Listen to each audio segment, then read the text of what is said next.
Hello, welcome to Speech Talk Live, episode number 8. My name is Jay Oza, and I'm the host of Speech Talk Live. And today we have with us Julie Finkelstein and Soumyan Tirumurthy, who will be participating in this episode. I'm based out of Hazlet, New Jersey, which is about 50 miles from New York City. And the Speech Talk Live, now this is our 8 episodes, and we're learning quite a bit from doing this now. And what we try to accomplish in this 1 hour is to learn. That's the main objective, is to learn about public speaking. And public speaking is hard, as I always keep saying. It's not easy. It takes a long time to master. So this is an opportunity for me to learn, for you to learn, for all of us to learn together. Second is to teach, because some of us have been doing this for quite some time, and others are kind of new at this. So it's also an opportunity for us and others to teach each other if we know something that can help others. Third is to share. This is a place where if you want to get better, record your speech, bring it here, and we can give you live feedback. I take advantage of this as much as I can. I hope you do the same. And the fourth is to support. In this, the stakes here are really low. It's a stakes, nobody is ever going to get rejected giving a speech here. This is a place where everybody does well. That's what the purpose of coming on this show is, that if you have any kind of fear, this is the place to come to where we are going to support each other so that when we are out there, we can hit a home run, okay? Today's episode, we have 3 segments, and I think today's segments are really well thought out. The first one is going to be about about stories, why stories are so important when you're giving a speech. And rather than just talk about, these are the reasons, we're going to basically tell a brief story and illustrate it. So that's what we're going to try to do with that segment. The second segment, I have submitted one of my speech to be reviewed. And this was a persuasive speech that I did for the Coursera course, Introduction to Public Speaking. And the speech title is Term Limits Now. And as you can see, I use a lot of the techniques that we learned in that course for persuasive speaking, and I'll find out whether it was effective or not. And the third one is something I've taken a speech from way back. This was a speech that Richard Nixon gave. It's known as the Checkers speech. And I believe, even though this speech is given before most of us were born, but there is so much in the speech to learn from that even though some of the historical part are a little old, but as far as the speech making is concerned, it is still very relevant, and it can be used today to be effective if you want to get certain message out. And I think we'll have a nice discussion around that. So that's the segment. I hope you enjoy it. And at this point, I'd like the other participants to introduce themselves, and then we'll get going with segment number 1. Julie, you want to go next? Yeah, thanks, Jay. I'm Julie Finkelstein, Julie Wu Finkelstein. I'm a mentor at the public program, and I'm a fellow student, as Jay always like to say. And I am working on a speech on meditation, informative speech. And it's very, very challenging for me. I'm really enjoying the work. And my personal goal is to look at what are the skills for success. And I'm particularly interested in fashioning the skills, of selecting the skills that are both successful for the individual and for the corporation. So that, for example, meditation will be something that any individual who practices it will help themselves both in the personal sphere and the work sphere. And if a corporation would endeavor to sponsor a meditation program, they will find that the employees will be more effective at work, At the same time, employees will be happier as individuals, and that also contributes to effectiveness of an organization. So that is how I'm working on my informative speech. One of the things that I'm going to be talking about today is how I ask for help while doing my informative speech, and how that really helped me to become a better speaker. So with that, I turn it back over to Jay. Thanks, Jay. Yeah, thanks, Julie. Oh, we have Latesh just joined. Latesh, we're just going through an introduction. So before we get to you, I'll have Somyan give a little quick intro. He's having video difficulty, so we'll only be able to hear him. Somyan, you're next. Sure. Thank you, Jay. My name is Somyan Trimurthy, and I am one of the mentors in this course. I joined a public speaking course to improve my speech skills when I was official in the Wikimedia chapter in India.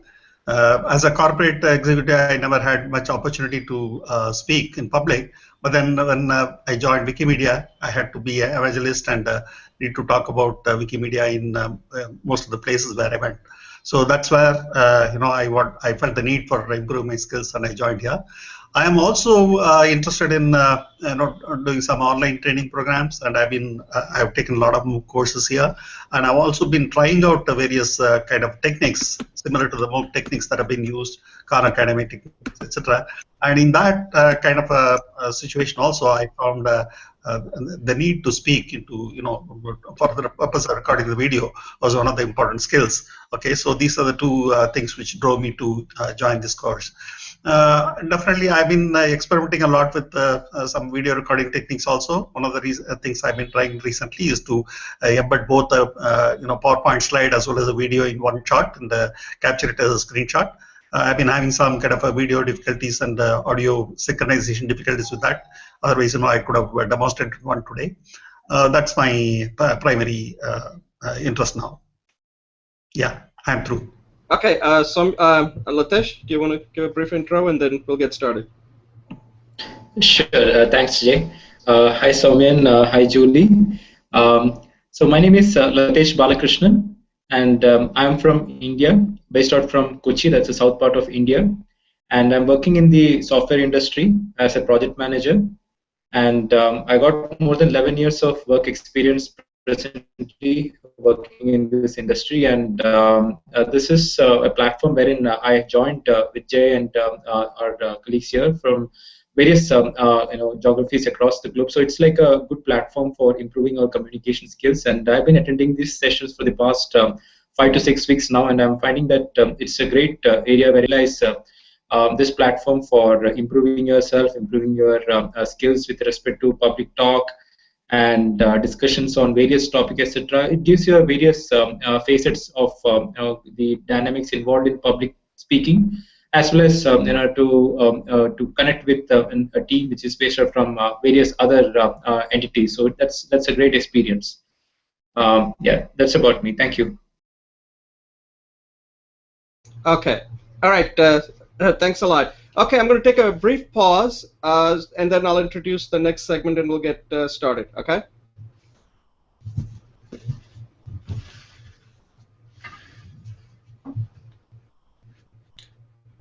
Okay.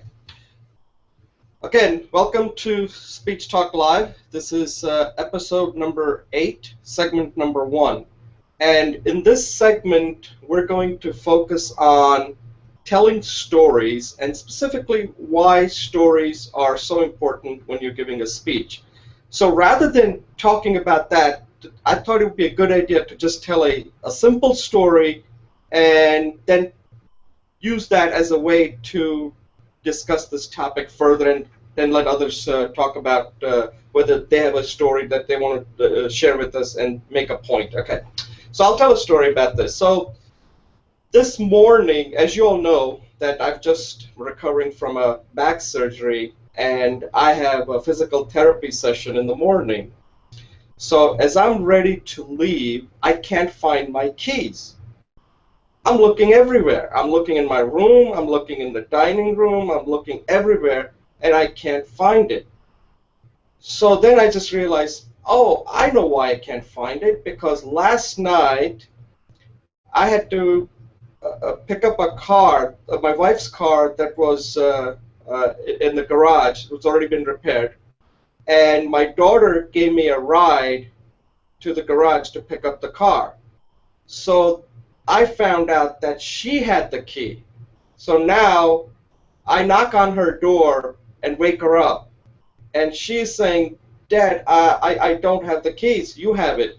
And we go back and forth, and I just said, okay, I'll go to my wife. And I said, can I take your car, and I'll be back within an hour? She said, no, you can't take my car. I'll be leaving before you get back. So then again, I go back to my daughter's room and said, listen, you have to wake up, because I don't have the keys. You got to look for it now, otherwise I'm going to be late. So she gets up, angrily goes down the stairs, and finds it where the key was supposed to be, right where we keep all of our keys. Point is that in life sometimes we don't look at the obvious places where things should be. And I learned a pretty important lesson, that next time, if you ever lose something or if you're ever lost, look at the most obvious place first before go and look elsewhere. Anyway, so that's just a simple story that I just wanted to kind of relate to just kind of get started. I don't know if that was effective or not. That's only my first time I'm giving it. But the point that I'm trying to make here is that when you want to make a particular point, it is very effective when there is a story that ties to that. People tend to understand it. It makes sense, rather than just telling you, hey, look at some obvious places. That's easy. That doesn't require much. But when you tie it to a story, you will tend to remember it much better. So I'll pass it on. I'll try. Julie, Soumyan, anybody else want to give it a shot and give your thoughts on whether you have a story to make a point? Julie, go ahead. Okay, thanks, Jay. So just this week, I had some challenges about making informative speech. So I reached out for help. I took so my example here is, when you get stuck, reach for help. And I'd like to share this experience with you. So I got stuck, it's been months, so I finally somehow got the gumption. So I did the video audition on how to create ideas. So I invented 10 ideas. I sent it out to Jay, Latish, I think Soumyan, and my study buddy with the speech group say, I don't know what else to do. Give me some ideas. And it was really useful. Latish, Marius, and Jay all came back with suggestions. And one of the key suggestions was that when I talk to people, like when I'm talking to you now, I'm pretty fine. But when I go to a video and make a speech, I stiff up like a zombie or a robot. So one of the suggestions was come out and pretend I'm talking to Jay or Marius or Latish or Soumyan, and I have found that to be enormously helpful. So then Jay generously spent half an hour with me and said, do this. And when we hung up, he said, go do it now. So I did it, and then I sent that out for share. So my point here is, when you're stuck, reach out for help. And wherever you are, that's fine. And if you know what you want help at, by all means, share that. But the most important thing is know that help is just a phone call, a gesture, an email away. So personally, I really benefited from getting that help. And hopefully, I made a commitment to Jay that in a couple of weeks, I'll share my speech with you here in this forum. So with that, I turn that back over to you, Jay. Thank you. Yeah, Julie, that was excellent. See, that's a good example of how to make that point, putting a story, tying it to a story, helps us. It makes sense. It makes us understand it. Like you bring your personality into it. So I thought that was that's yours. You own that. That's your story, and you have to be willing to share it. And in the process of sharing your story, you're making a much important point that we can all take away. So that was really well done, and keep doing it. Soumyan, you wanted to go next? Yeah, thank you. Well, I have just some 3 stories to link together. I normally like to link multiple factors together from one topic to another. I want to flow. That's one thing I like. Okay, so I have tried to attempt that by linking 3 stories. The first is, I do a lot of management-related training I want to do. I mean, that's one of my areas of focus for future. So one of the things I have been trained during my own days was some quality systems. And in most of the quality system related training programs, they will always discuss some stories about Edward Deming. Okay, Edward Deming was an American professor who went and taught quality to Japanese, and using his teachings, the Japanese bet the Americans in quality, on particularly in the automotive industry. So Henry Ford was interested in getting Dr. Deming back to USA and addressing his own people, so he invited them. Okay, so this story has 2 small parts. One is, Deming asked his secretary to call, Ford asked his secretary to call Deming, and that never happened. After some 4 or 5 calls, he himself called, and Deming agreed. Okay. Then Deming went to conduct a 4-day workshop, and Ford came to inaugurate that event. And after make the initial inaugural speech, etc., Ford stayed back for about 5 minutes in the lecture hall in the front row. And once Deming started, talking, he just quietly walked away. That's the way most CEOs do. They just inaugurate something and walk away. Then, as Ford was walking on the corridor, he heard some footsteps behind, and he turned back to see Deming was following him. Okay, so then it transpired that Deming was annoyed that this, as a CEO, he did not show enough management commitment, and if he was not committed to listening to a lecture on quality, why should these people do? Okay, so then Ford went back and sat, and he sat for all the 4 days, and that's how Ford Motor Company made a transformation towards its own quality system. Okay, so that's one story. If I look at this, management commitment, etc., is very much emphasized. And I happen to work for a company called TVS Group in India, which is very heavily known for management commitment towards quality. And that's where I also got trained for quality, etc. And I had an experience to narrate. In TVS, everything has to be following a particular process and things like that. There is a lot of emphasis on process conformance and so on. So we used to believe in team-oriented problem-solving techniques and things like that. So there is a lot of brainstorming and such things that happen all the time. Or even the workshop, from our workshop, if you take some 4 or 5 operators, they can put together a nice quality story. Okay, so that's the kind of indoctrination on quality systems and things like that we had. Okay, so it so happened that when I participated in a meeting, I came to know that there is a new problem that came up. And immediately the management representative said, look, this must be now solved by the team-oriented problem solving, and immediately formed a quality circle, all that kind of stuff. Then when I heard about the problem, I found that it was something which was very obvious. The solution was obvious, and I narrated the solution in some few sentences. But then the management representative was a little upset that I was trying to sabotage a process-oriented approach. He said, nothing doing. Soumya's solution should not be taken. Now you go ahead and do it as a team-oriented problem-solving solution. So the whole thing suddenly turned into a strong pitch for process orientation, and how people who are not following process are sabotaging the whole system and so on and so forth. And I was taken aback, and so I had to lie low.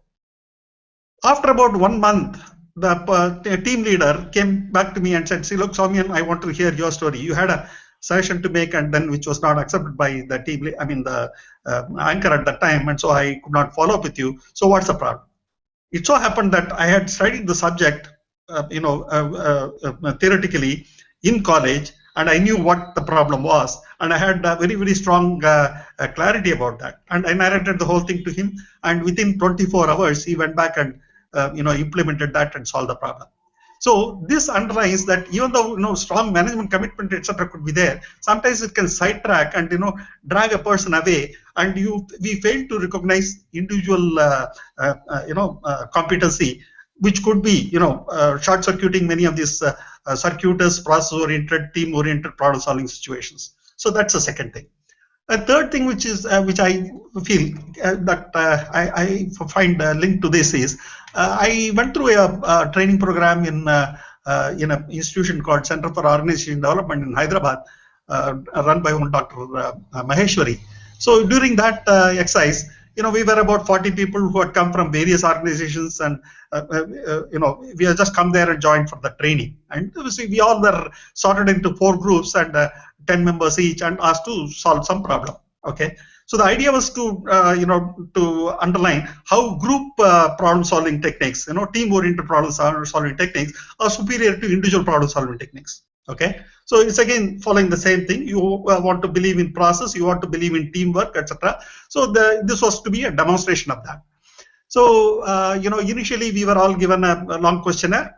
It was a jungle survival problem. The aircraft is supposed to crash in the dense forests of Assam, and people have to pick up some 20 items are there in the aircraft, and you need to say which of these 20 items are important for you, and you make a list of priority, so you can pick up those items and go down. Okay, so once you go down from the aircraft, you won't be able to get back there. So you need to prioritize and take whatever is important to you. So that's a challenge. So every one of us, it's a problem which is not at all related to any of our activity. None of us had that kind of experience. Okay, so it is a hypothetical problem as far as we were concerned. So we just let our imagination run wild, made a priority list, etc., and made a presentation. Then we were also, okay, now you sort out yourself into 4 teams, and we 10 of us got together in a team, and 4 teams were formed. We all discussed. One thing that happened was, since we had gone through that list as individuals, we all got biased very strongly to defend our individual choice, and there was a lot of quarrel and argument, and we were given 2 whole hours, but we came to a consensus only in the last 10 minutes, just because time was running out.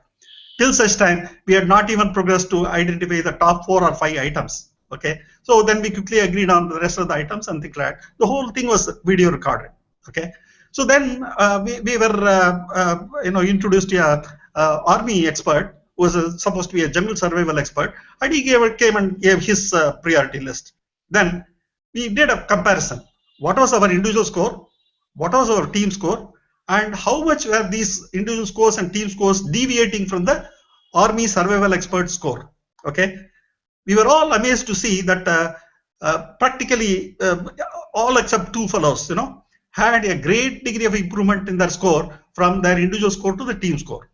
So that went to underline, look, team-oriented problem solving is superior to individual-oriented problem solving. Okay, so this was the conclusion that was drawn. Then somebody was curious and said, see, look, there are 2 guys who bet the team, who scored better than their team in terms of, being close to the army expert. Okay, so those 2 guys were asked to come up and say what their experience is, what is their background, etc. We found that they had some kind of experience of living nearby a jungle or in a jungle. Okay, so that gave them an additional edge to make a better judgment. Then the videos were played out. We observed all the tamasha in the video. We found that these 2 guys who had the expertise, personal expertise, were not encouraged by the rest of our team to even speak up. Nobody even took up, a skill inventory to say who has got some kind of a natural, talent or gift or context to have a better opinion. Everybody's opinion was considered equal. It was something like you vote on an issue without knowing who is the expert on what. Okay, so we found that those 2 guys were just not allowed to give any, were not given any opportunity to express themselves, and that's how they lost out, and they could not influence the team at all. This again went to dovetail with my own personal experience. I was an expert, and I was trying to provide a solution, but then the team-oriented problem-solving, paradigm that made the entire team to say, look, we will park Soumya, we will not take it up, we will do it in the team-oriented way. So while management commitment is important, while commitment for process, etc., is important, we should also have a good amount of weightage for expertise. This is the idea. My talk is over. Thank you. Yeah, so I mean, those are excellent examples, and I think, yeah, if you're ever like giving a speech with management and trying to explain that topic, I think those stories would be very useful because it'll get the message across, and rather than just stating that teamwork is good, I think a story captures that much better than just saying it.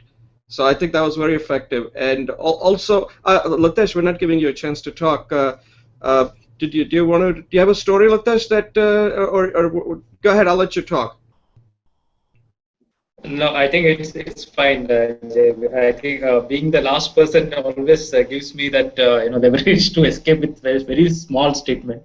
So I mean, I'll give a very short version of what I have experienced. Like rather like what we had a talk here. Like when you sent out this particular agenda for the speech. So I happened to discuss this with a colleague of mine, and she was just giving an example wherein like she said. The importance of having a story can be said because in her experience, there was a meeting that was being arranged, rather a talk with a doctor. So the doctor is like he's supposed to come to the organization, to the company, and he's supposed to give brief about the occupational specific diseases, etc. So basically, because in IT industry being a sedentary activity, there's not too much of active involvement of going around, walking around, etc. So it's just like a sedentary job, sitting at a location. We need to keep working. So the person who was supposed to introduce the doctor was not present, and he was like a pretty like influential person, a top level management guy. So he told this colleague who was a fresher to introduce the doctor to the team. So it was a sudden decision, and then she said that in order to get the attention of the team, what she did is like instead of initially introducing the doctor itself, she mentioned that a case which was there at that point of time, a live example wherein like a person in the team who used to who was very fit. He was a very lean and a healthy looking personality. But at EY, we have this practice of providing free snacks during the tea time. So it was free snacks. So and it was most of the time it was like very calorie rich and oily food. Especially Indian foods are very rich in those aspects. So since it was free, the team used to go and gorge, and so this guy happened to only eat this in a larger quantity. So then what happened is like unknowingly, even though he looked lean and fit, but his cholesterol level kept increasing. And though at a very early age of 27, he had a heart attack. So giving this example, she was able to drive the attention of the entire team, and they just stood by. And then she introduced the doctor to the team, and then they all realized the importance of this particular talk that the doctor is going to give. So that's how powerful a story is to influence the audience to get their attention to the main topic. Yeah, that's from me, Jay. Thanks. No, that's a very good point you made, and the story is something. I mean, we can spend a lot of time on it, and we need to move to the next segment. So, the reason why stories work is because through the beginning of time, we've been brought up. We've been hearing stories, whether it's religious text or anything, and stories is how we essentially make sense of our world, and they're always effective. And people should use them, but the other thing is practice them because telling stories, having a story is a good thing, but you also need to be able to practice the story and tie it into a larger point that you're making so that later on people will remember it. So I'm just going to do a quick test. Let's see, I'll test Julie first. So Julie, what was my story?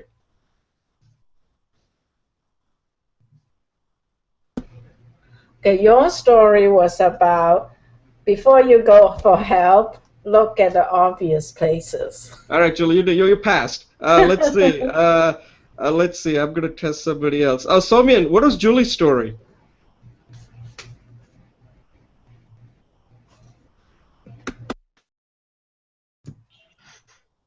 Yes. Well, I'm sorry. It seems to slip my mind. It has gone behind. quickly, what does Julie?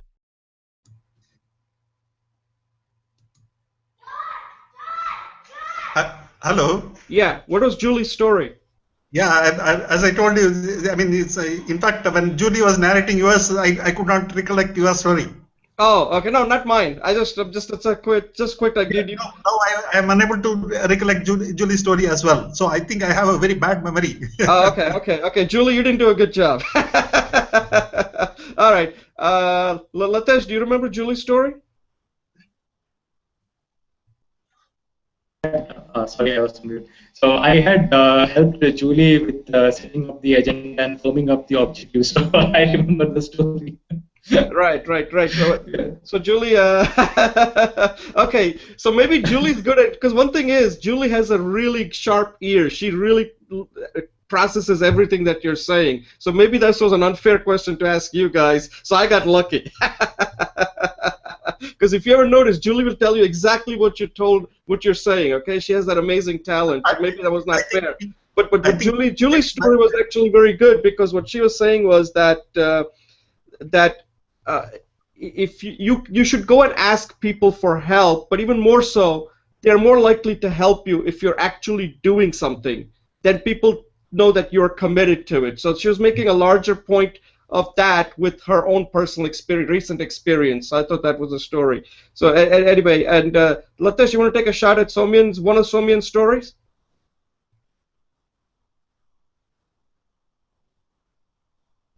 Sorry, Jay? You want to take Soumyan gave us three stories. Do you remember any of them and what the larger point he was trying to make? Yes, Soumyan's stories were like pretty informative, and he was discussing about his work experiences at his organization, especially how he was able to, he was basically putting the point that management the way management has some objective in mind, and how it has to be, it has to be, even if it has to be put in place or it has to be driven, the individual contribution also plays an important criteria.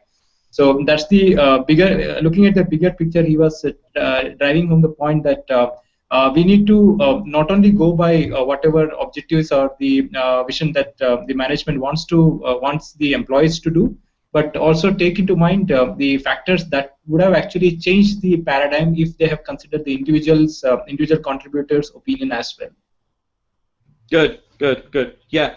Anyway, yeah, he had some excellent stories there about Deming and Ford, that the executives have to be committed if you want other employees to be committed too. And then the other one, the last one, was about the wisdom of crowds, that if you take people, they're more likely to be able to come up with a solution than individually. So those are excellent stories, Soumyan. So to close this section out, one of the things I want to point out here is this, that when you're telling a story, and I don't know if any of us has really rehearsed this, but you do need to rehearse stories. Stories are very important, and most people are really not good at telling stories.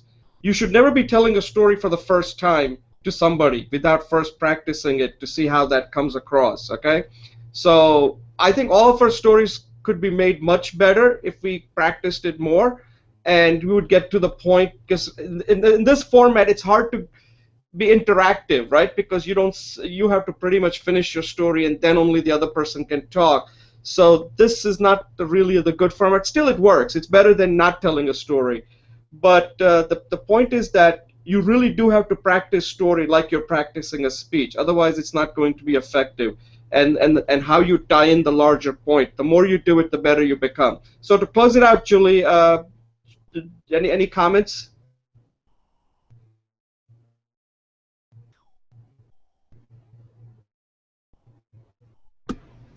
I'm good, thanks. Yeah, any closing thoughts on the story before we move on to our next segment?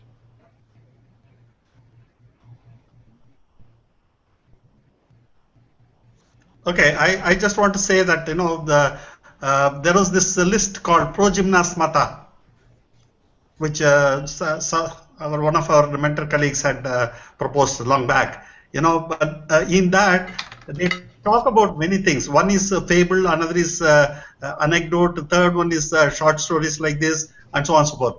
So, in fact, even trying to bring up some parables, Aesop's stories or Jataka tales or Panchatantra or any of those kind of things also would often be very useful, in a speech situation. You are trying to break a monotony. You are trying to bring in a very familiar story, and to quickly drive home a point. You can say the same thing in other ways also, but then a story which is well known to people, when narrated in a very brief manner, properly ties it up. Great. Latesh, any closing thoughts before we move on to our next segment? Yes, I think Jai and Julie and Soumya has mostly covered the important aspects of storytelling, but I think something that we have grown with, and that is when if you look at that's all like telling a story. And even if it is a gossip that is about like talking about somebody else, like people are having their ears out for listening to those kind of things. So stories are the thing which normally attracts a person to listen to what the talk is all about. So I think that's how powerful a story is to is to be used for any kind of talk or public speech to get the attention. Thanks. Great. Julie, any closing? I also want to underline one more thing. If you see most of the management training programs, they will all be based on case studies. Case studies are stories. Exactly. No, that's a good point. Julie, any closing thoughts? Thanks, Jay. Yeah, I appreciate that you bring up the subject of having stories integrated into the speech, and I'm going to endeavor to do that more. I think one of the things that stories bring to it is the emotional content. That is a little bit different than the rational ideas, but the emotional content binds the speaker to the audience. So I appreciate you emphasizing that skill. Okay, great.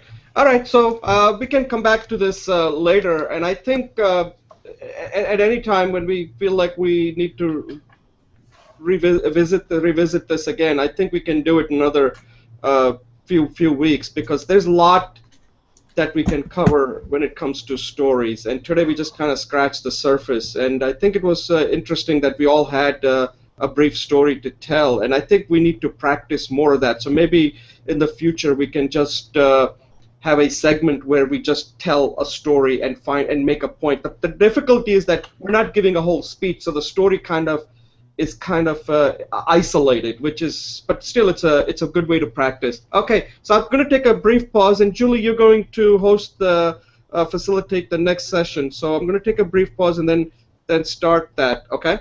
Yes.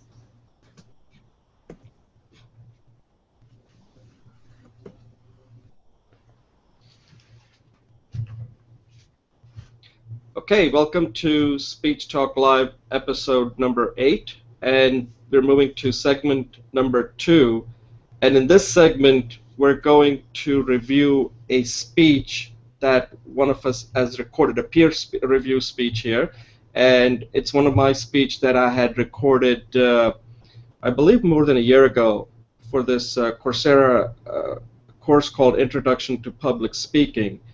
Now, this is a persuasive speech, and I believe that persuasive speech is the most difficult one because it combines several things here, and it's a speech that I think really that everybody wants to really give, and it's not that easy because you're not only bringing content, you're also bringing a lot of the techniques, delivery techniques, into the speech so that people will remember it. People know exactly the main point you're making, and the way it's delivered is quite a bit different than a normal informative speech or even an impromptu speech.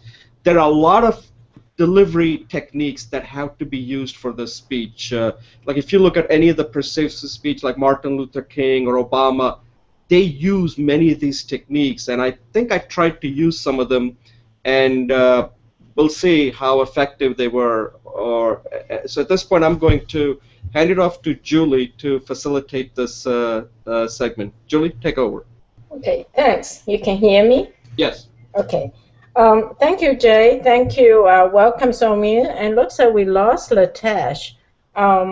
So the second segment is about peer review. So in this segment, we learn how to use review process to improve our public speaking.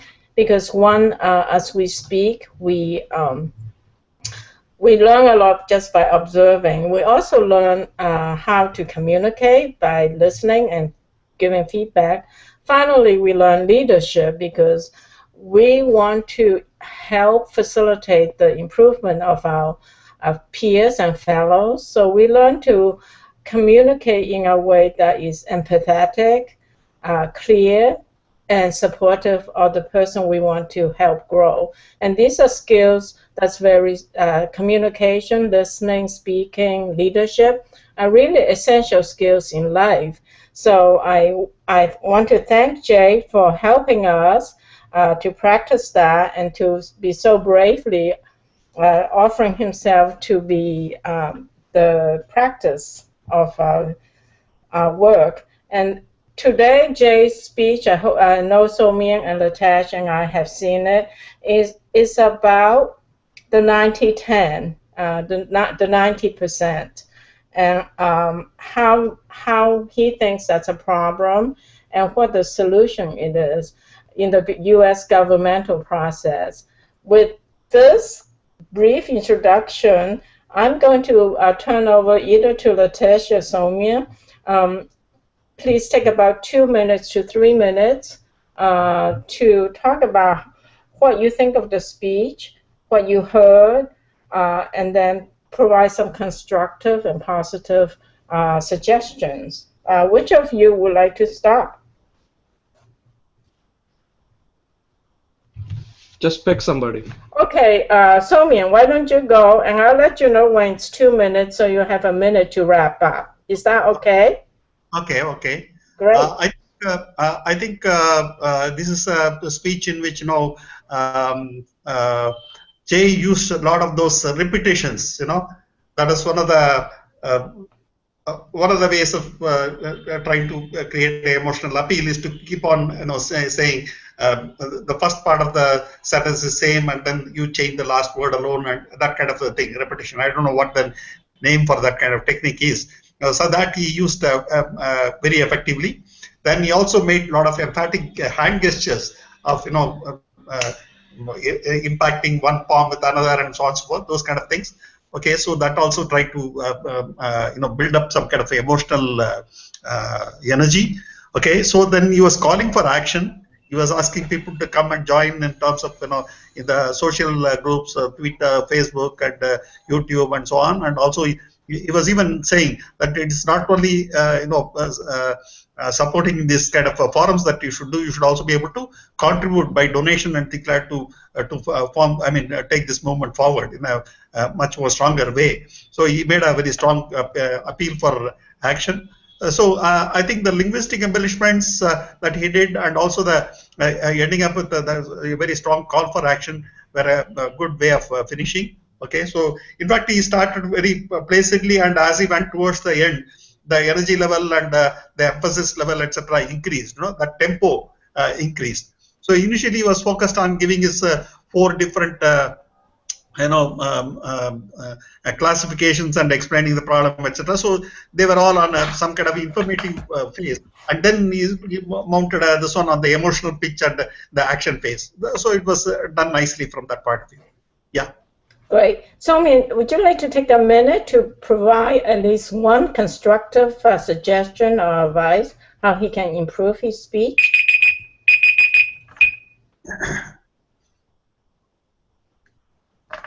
I think I will say that after Latish's talk. I will.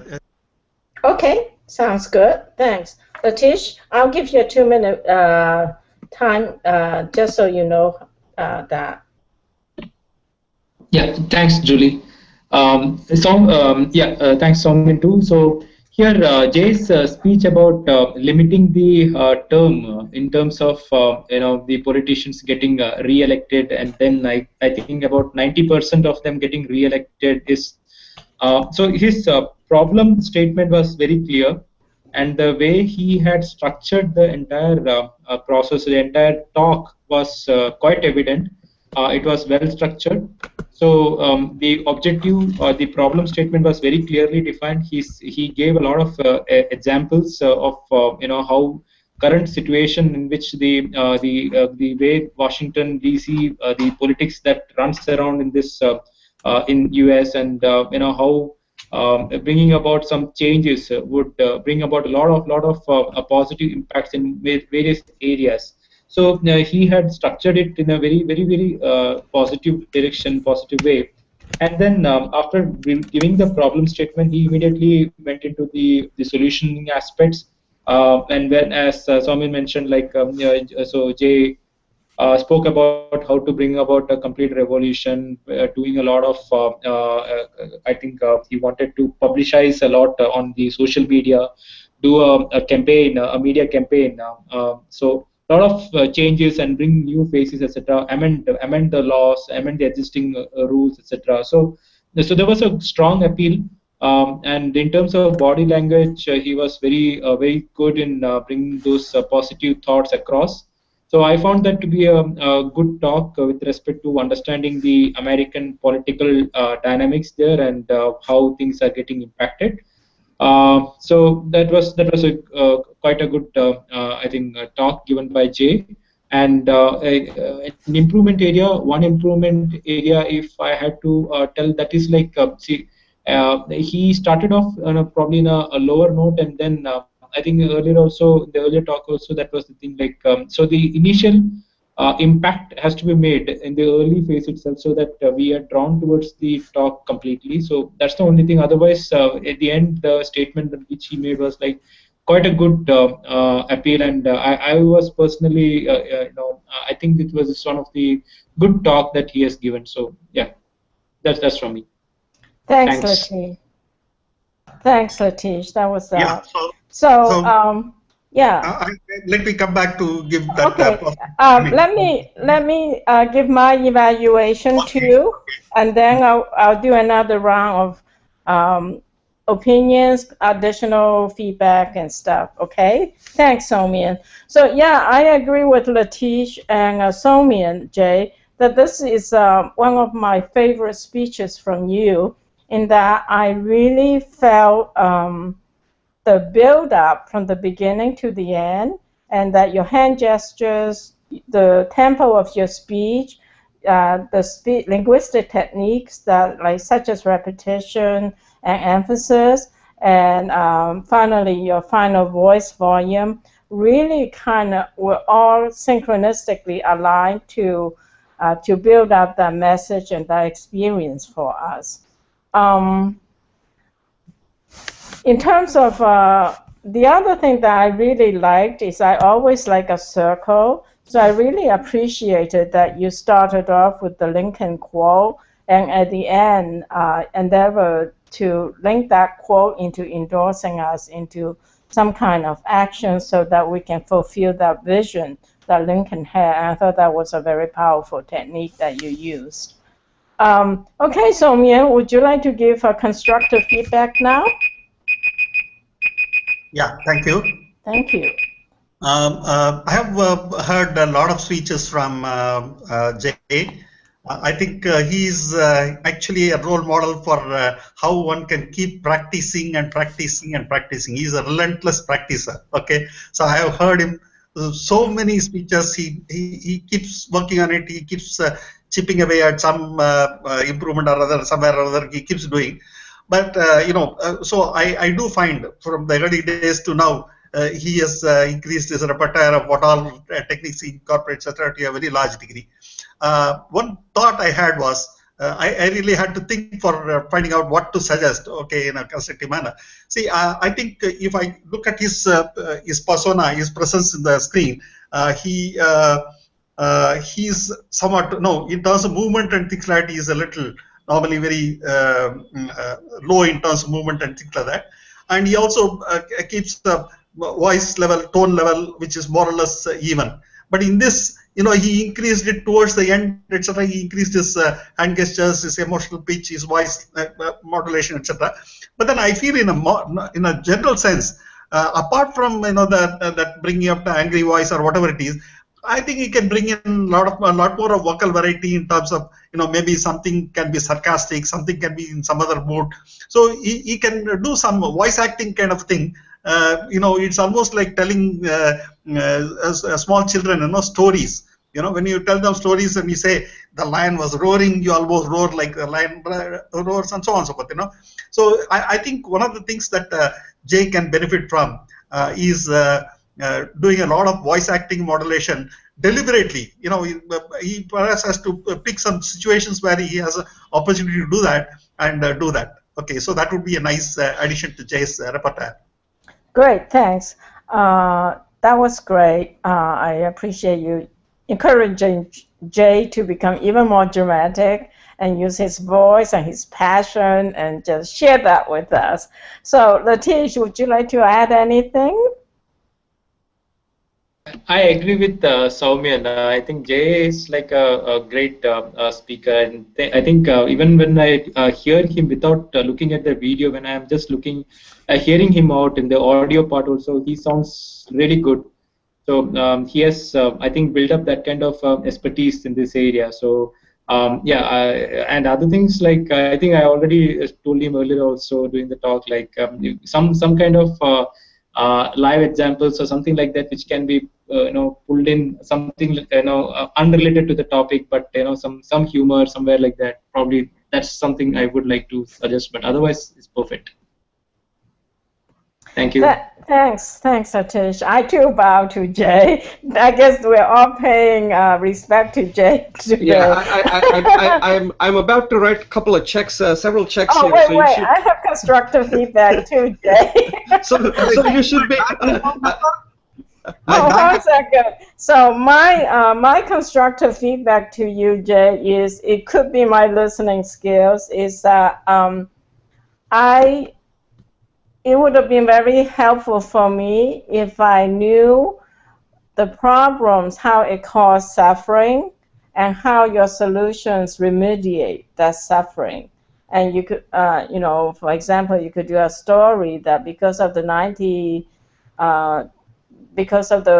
extreme poverty of the 90% more people on the food lines, on food pantry. In America, the wealthiest country, how can we have food lines? And then you can perhaps say, because of representation, that the money equation will be changed so that there won't be so many people on poverty. And just as an example, so that my emotions are connected by a story, as you suggested in the beginning, to your problem, the problems you discuss, and the remedy. That's now you can write the check, Jay. Thank you. I'll turn it back over to you. Right. No, thank you very much for those that feedback. And the one thing I'll say is that, and I think Soumyan kind of hit it. I do practice a lot, and that's because I take speaking very seriously. That if you, and I think I told this to you, Julie, that if you're speaking, you have to ask yourself that you have to be a difference maker. Otherwise, why are you giving a speech? And that's what speaking is all about. If you're not a difference maker, then somebody can just read what you're saying, and that could do the same thing. So if you're given an opportunity to speak, whether it's one-on-one or even in this particular forum, you as a speaker have to be a difference maker. Otherwise, you're adding no value. You're just making noise. So that's the thing that I always try to follow. That if you're going to give a speech, then you have to add something to it that makes it worthwhile for people to listen to. And again, that means you may have to take some risks. And there's nothing wrong with taking risks, because speaking is taking risk. And that's one of the things we should do it on this show, take some risk, because otherwise nobody's going to remember anything that you say, because people forget things so quickly with all the distractions that we're under all the time. So that's my final point on that. So thanks a lot again. Let me just add one side note to that. You see, I teach language speaking also. Japanese. I have put up some 48 videos on how to speak Japanese. Okay, so one of the things I found in that kind of situation is when you're trying to teach somebody a language, the one who learns to speak is the one who just doesn't care. If he makes a mistake and his others are going to look at it, laugh at it or whatever. You first have to overcome that kind of apprehension, saying that look, others may ridicule me or laugh at me or whatever, and then go on. In the initial days, nobody is going to be great. So it's only those who shed this kind of apprehension and things like that and keep working on improvement who ultimately become great. I would rather prefer to be ridiculed today and be praised tomorrow rather than be ridiculed tomorrow also and not having practiced. Okay. Excellent point. Yeah, I agree. As I was telling my daughter just recently that people cannot reject you. Rejection is an opinion. You can only reject yourself. So anyway, Julie, any closing thoughts before we move to the next segment? Yes, thank you, Jay. Thank you, Jay, for being so generous and courageous. And I think we all enjoyed this segment a lot. And I want to just welcome other students to come and participate in communication, listening, speaking, and exercising leadership. So thanks again, Jay. Right, Julie, thanks for doing a wonderful job. The one thing I will add before we move to the next segment is that this was a speech that I recorded for the course. I'm not sure whether I will ever get an opportunity to give this speech ever in public. So that's the only thing I kind of, because I put in a lot of effort on that speech. And it's okay, but anytime even when you're recording a speech, you should put in a lot of effort. But I would like an opportunity to actually give that speech live. So one day that can happen. All right, so we're going to move to the next, take a brief pause, and then we'll move to the third segment. And I think, Julie, you have to leave in about 15 minutes, so that's fine. Just we'll let you talk first then, okay? Okay, welcome to Speech Talk Live, episode number 8, segment number 3. And in this segment, the last segment, we typically look at a famous speaker and review their speech and see what we can learn from their speech, some of the techniques they use, and how effective they were in giving that speech. So for today's segment, the speech that I have picked out is a speech that was given in 1952 by Richard Nixon, and this is commonly known as the Checkers speech. And the reason why it's called Checkers was because he introduces this dog that they had received. The daughter named him Checkers. Now, the reason I like this speech is for many reasons. I think this is one of the best political speech ever given for its intended purpose. And there is a real metrics behind this speech, and this was recorded this was done live in 1952. So we're talking about the infancy of television age. And according to everything, this was the first time a politician actually had to go on front of TV to save his political life, and that's exactly what Richard Nixon faced with this speech. And if you've done if you know anything about this, there was some scandal where there was some fund that was allocated, and he used that fund for political purposes. And Nixon, if you know anything about Richard Nixon, is one of the most fascinating characters in American history. Everybody pretty much has a low, kind of a variance, which is kind of in between, right? Short, like limited. Nixon had a very high variance. He had an amazing talent for greatness, and he had an amazing talent for self-destruction. This was one of those things where he showed his amazing talent for greatness.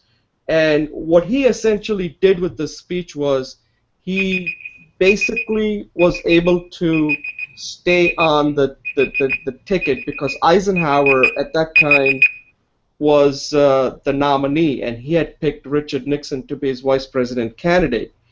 And when this scandal broke, there was an outcry by many people, and a lot of them were his enemies, because Richard Nixon, if you know, and people in India know Richard Nixon quite well, that, you know, he was not a very friendly person when it came to India. Either you liked him or you hated him, and there were a lot of people that hated Richard Nixon. And this was his opportunity to get in front of TV to convince the American nation that he should remain on the ticket. And there are a lot of things he does in this speech are just remarkable. But if you notice it, that he starts out, he kind of just tells people, you can see this guy is so desperate that he'll do anything to stay on the ticket. That's what I look at this speech. He's telling about how much money he's made, how poor they are, how, you know, his wife is sitting right there. I mean, there's nothing he didn't do in this speech to remain. And then in the middle, he brings in this dog, which is kind of inconsequential, but he brings it in this speech. Julie, can you mute your line? Yeah, I'm sorry. And then if you notice it, after that, he actually gets up, and he even turns that speech into like a political statement why Eisenhower should be elected. So as you can see, that he has multiple audience that he's trying to reach in this speech. One, he's trying to, the one that mattered is Eisenhower, right? Because it's his decision, and he's not sure whether he wants to keep him on the ticket or get rid of him, okay? He's at this point like, you know, I don't want to get involved in this controversy. So Eisenhower has basically left it to the American people to decide whether he should keep Nixon. So Nixon now has to convince Eisenhower that he needs to be on the ticket, but at the same time he needs to convince the American people. Now, to convince the American people, he needs to bring in some element that will really resonate with them. And he kind of shares his personal wealth, which he says is nothing. He talks about how, you know, how a great public servant he is. And then he says, look, you know, they're even trying to take my dog away. That just can't happen. And at the end of the speech, there were 2 million telegrams that were sent. And get this, 99.6% were in favor of Richard Nixon. So only 0.4 were against Richard Nixon after that speech. And at the end, he remained on the ticket and served as the vice president for 8 years. So there is a lot to learn in this speech, and this is another thing that a lot of us miss. That when you're giving a speech, you need to know what the audience really, it will resonate with them. It doesn't matter what you think, how well it's organized, what are the important points you're making. And with Nixon's speech, the thing that really resonated with the people who were, or the audience, people who were watching it, was the checkers. That's the part they could really understand. That, hey, you are beating this guy up, and now you even want to take his dog away. We just can't allow that to happen. And, you know, there's a metric here. 99.6% of the people who sent telegrams were in favor of Richard Nixon. So at this point, I will turn over to Julie, you, to give your feedback, what you thought of the speech, and what did you learn from it? First of all, I apologize for the alarm. I didn't realize I hadn't muted the phone because I was so engaged in listening to Jay. Yeah, because I lived in the States during the impeachment period, I have to say that this powerful speech, looking back now, there's a feeling of being manipulated. So in terms of like the power of the speech, I think that when he invoked children and dogs, and the story, he really made that connection of emotional connection. And I think the other powerful construct that he used is he said, I would say it's wrong, but then he added the word if, and then he did a flip-flop. So it's almost like he gets you set, and then he bends you. So that is a very powerful construct. I'm going to see how to work with that construct.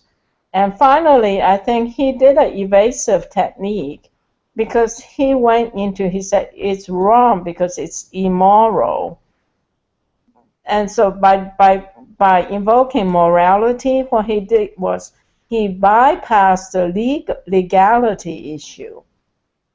And so he's almost saying morality is higher order than legality, and I don't need to be legal. And I think that's a very manipulative and invasive technique, and in some ways, it could be his real personal opinion about morality, and that at the end he thought he was larger than the law.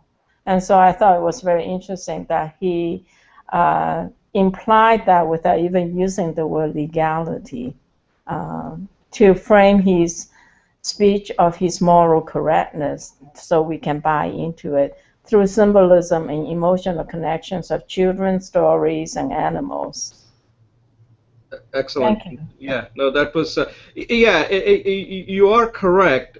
It's manipulative, because that's another thing about stories that we did not get to cover, that stories can be very manipulative if you are trying to manipulate people's thinking about you, people's overall perception. And in this case, I think he's fighting for survival here, and at this point he's willing to do anything, and that's what Nixon was. He was willing to do anything, and sometimes that did come back later, and it kind of shows you his personality too, that he's willing to bring something that is quite trivial, but should he have brought it into the speech rather than just making his case. But I thought he was pretty clever, because he's looking at it saying, look, I'm fighting for my life here, and if I don't bring in everything that's available, everything including kitchen sink, to save my life, he did it. And I thought that's why I think this is a very interesting speech. Somin, do you have anything, you want to add something? Yeah, I have quite a few things to say on this. When I initially saw this video, I was quite surprised that American vice presidential candidate could have been so poor. Okay, so the numbers he quoted and in terms of dollars and all that thing seemed to be so small.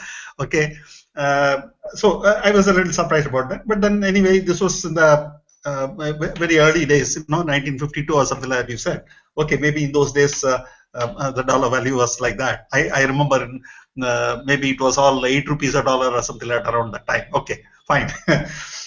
Still, then some of this Checkers stuff did not come out as such a big, kind of point to me. When I heard the whole story and then said the Checkers stuff was, supposed to be the turning point, I just could not believe. It didn't somehow appeal to me as such a major point in the whole thing. Of all the things that he mentioned, this is one thing where he almost said, say, look, I'm not going to give it back. Some kind of a emphatic refusal to give back, even if the whole world was going to go say he has to return. Okay, so that's a kind of a drama he made. That's the only point in which he made that kind of a defiant note. I think he chose that to give that weight. Okay, then I also noticed that he not only went on to praise Eisenhower and things like that as one of his deliberate points, he also went on to attack the opposition. And if he was having allegations made against him, in that speech he was making allegations about others. Without saying that they had a problem, he said, look, these are the areas where they need to perhaps come as openly as I have done, bring their, salary statement, wealth statements and things like that. If he was a poor guy and the other guy was a wealthier person, he was definitely sort of taunting him and, further trying to manipulate by making the other guy to look like a very rich, fellow and create that difference. So he was taunting him to say, look, why didn't you come up with some of your own statements? Because there may be a suspicion that you also had something to, something that you had done wrong. Maybe the people who donated to you received favors from you. That's the kind of suggestion he made. The other point I thought was, this was one of the early points, but then I'm mentioning it late. When we talked about the speech methodology, we say something is a performance-oriented speech, something is a communication-oriented speech. Perhaps this topic and things like that were suitable for a communication orientation, but he still, he was sort of from memory, he was reciting a very thoroughly memorized speech, and that was very, very obvious. Okay, so when you are making a speech so obviously as a performance-oriented speech, that the candor and the candidness and things like that kind of a sentiment doesn't come along. I somehow felt that that kind of prepared speech delivery with his wife also sitting stiff there by the side, those things did go well. And the last thing I want to say is there are some 2 or 3 places where he was sort of about to smile and he was controlling the smile or whatever it is. They were not, I thought that maybe he could not control himself and he had some difficulty. He smiled in some 2 places in inappropriate ways, the way I felt. I must perhaps relook at that to evaluate this, but my first impression is perhaps he had some very uncomfortable smiles in some places. That's Yeah, it. yeah. No, those are excellent points. And Nixon always had that awkwardness, so that you pointed out, and that came through in this in this speech. Latesh, I'll let you give your thoughts before we have more discussion on this. Yeah, thanks, Jay. Those were really good points, Soumi, and you also pointed out.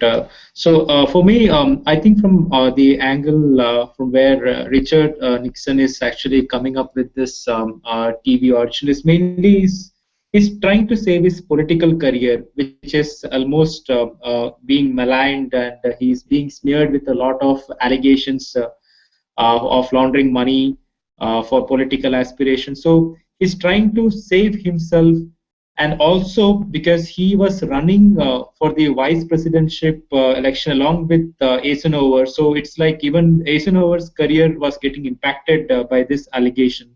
So it becomes quite imperative for him to bring out the personal aspects into the picture, and the entire program, the entire event, for me it looked like an image building exercise. It was more like it was completely already it was like planned what could be the speech, that the contents that need to be given out, how to actually shape the entire structure, and the all the points. So you can see that he was reading out to papers in the initial first part, then he slowly moved on to make it a bit more realistic.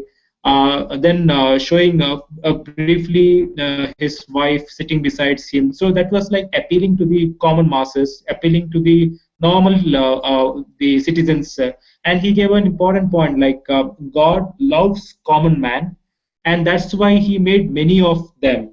So those kind of liners are like straight and directly hitting the common man. So for any person, for any common individual who would be watching this particular event in way back in 1952, that's like quite a long time back, when as Jay mentioned, when the television was in the nascent phases, etc. Even at that point of time, when there is such a beautiful image building exercise going on, and that too for the one of the most highest posts in the world. I mean, Vice President of United States is like a huge stature. So the way the entire the interview was conducted, the way he was talking about the allegations, he was pointing out the counter allegations which he was making against his opponents, etc. So those were like really setting the context, and he's trying to bring the point across that he is not guilty, and it's just that he has been he has been made a scapegoat rather.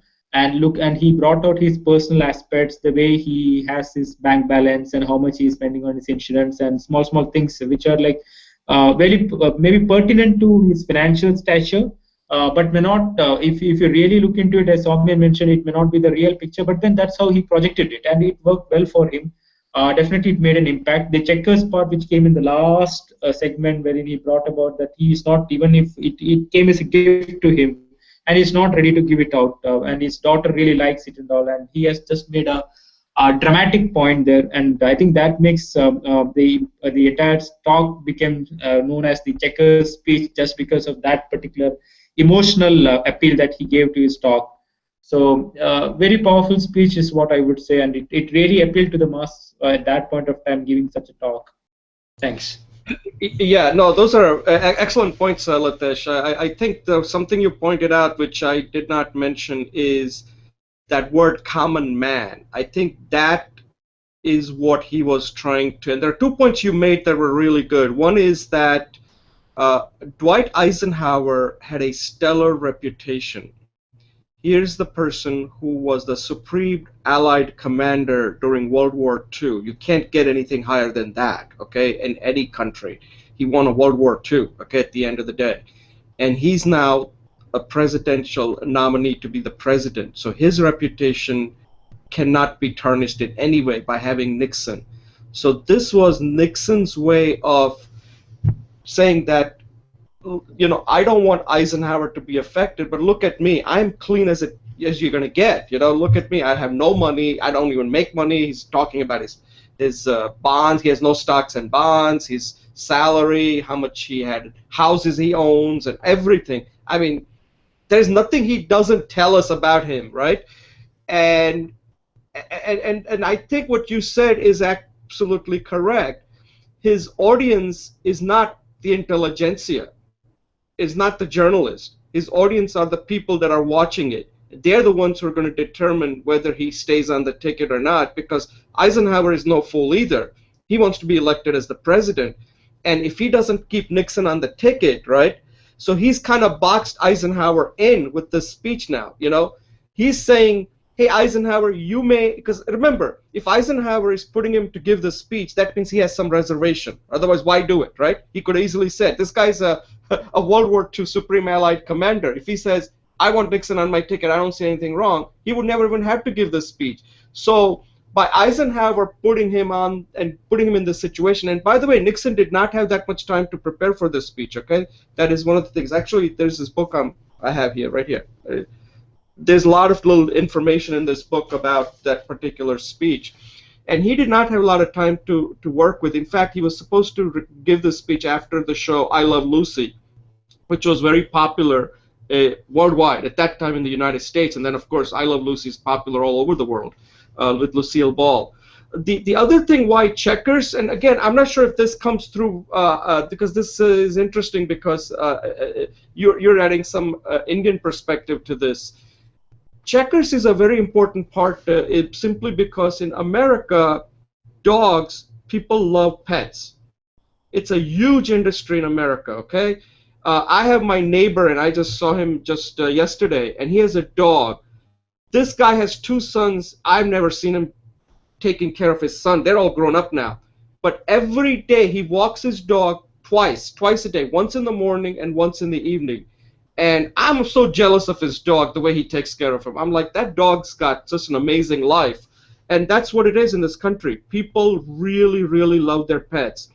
And that's the reason why Nixon brought in Checkers. It may not go well with people outside U.S. perhaps, but in America, if you bring in dogs, there's a saying in this country that if you want a friend in Washington, D.C., if you want a friend, get a dog in Washington, D.C., because there are no friends in D.C., okay? Everybody's out to get you. So that's why all presidents from, I don't know from when, they always have a dog. Without a dog, you cannot be a president. Even if Obama didn't have a dog, Ted Kennedy actually gave him a gift of a dog. Now he has that dog named Bo, and I think he has another dog now. There are 2 of them because they also have to have a friend too, right? A dog by himself cannot, then they have nobody to play with. So dogs are very important in American culture. So anyway, I don't know if that is true in India or not. I don't know if Indian prime ministers have dogs and stuff, but in America, a president, and it's interesting. They have this Air Force One, and a dog just goes right through Air Force One and roams around the whole plane by himself, and nobody says anything. The dog has more freedom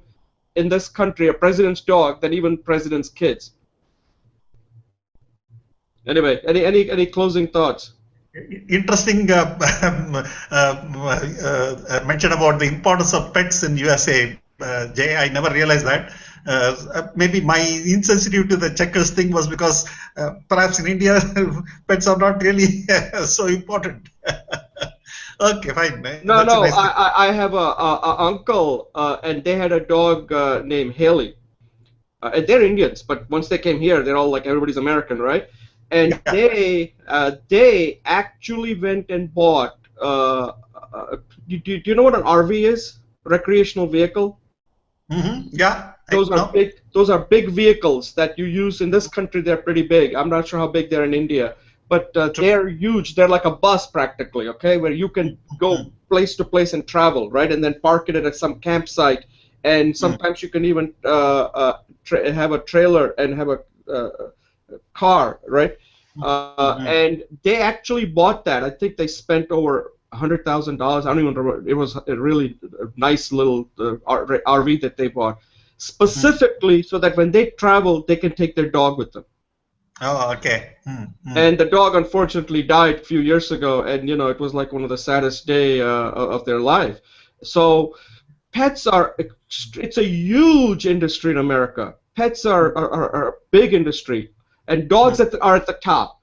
Dogs are at the top, then cats, and then you'll have other things. So if you ever talk to an American, always bring up pets, because that's a very good topic to talk to them about. So what kind of, I go to a park every day and I see people, and for me to get a conversation with people, all I have to do is ask them about their dog, and it's amazing how many interesting people you met. A while back, there was a captain. He was a captain on the U.S. Aircraft carrier. He was a war hero, and he rescued dogs. He rescued basset hounds, and at one time the dog needed a surgery, some leg. The dog had some problem with the leg, and he spent $6,000 to get the dog the surgery it needed, so the dog can be able to walk. And after the dog started walking, the dog did not live too long, but he went and spent $6,000.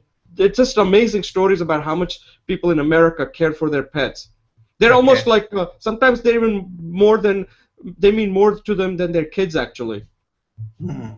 Latesh, any closing thoughts? Yeah, Jay, I do echo Soumyan's thoughts actually about pets. Especially in Indian context, it is like something we probably don't appreciate too much. Those who own pets, definitely they love it. And now in like in India, we have Maneka Gandhi, who had actually brought in a lot of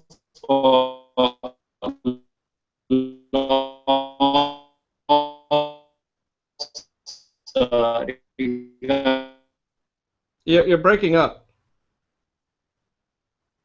How to take care of pets and not to be, and in can you hear me, Jay? Yeah, you were breaking up. Okay, yeah, you were saying something about Maneka Gandhi, and she has a pet or something? No, she had brought about laws for protection of animals, cruelty to prevent cruelty to animals. And in that context, in Kerala, we have our chief minister here has started one campaign for killing. I mean, it's more like he's trying to contain the population of stray dogs in Kerala. So some culling methods, etc., is going to be done. So just recently, I got an email from somebody who was starting a petition against that on change.org, and I am somebody who is completely for avoiding this kind of stray incidents, which is very rampant in India in most of the cities, towns, etc., where it is very dangerous actually to have stray dogs just roaming around. So yeah, in Indian context, we probably don't appreciate too much of having pets, but I think it was an eye opener for me regarding the American way of looking at pets. Yeah, and that's the main reason why Nixon brought it into this speech, because once you bring up a dog, then people understand that. They may not understand all the other stuff about the finances, this and that, and that's the reason why I thought that speech was very clever, because he's trying to achieve an objective, and his objective was to survive. And at that point, it didn't matter what he brought in. So my point was that that's something to learn. You need to know what your audience is really looking for, because they're only going to remember one thing, and based on the results, when you saw the telegrams that came in, he got 99.6% in favor of his speech, and that's the result. I mean, that's those are the facts. So at this point, if there are no comments, we'll close out this segment, and then we'll just close out the show, okay?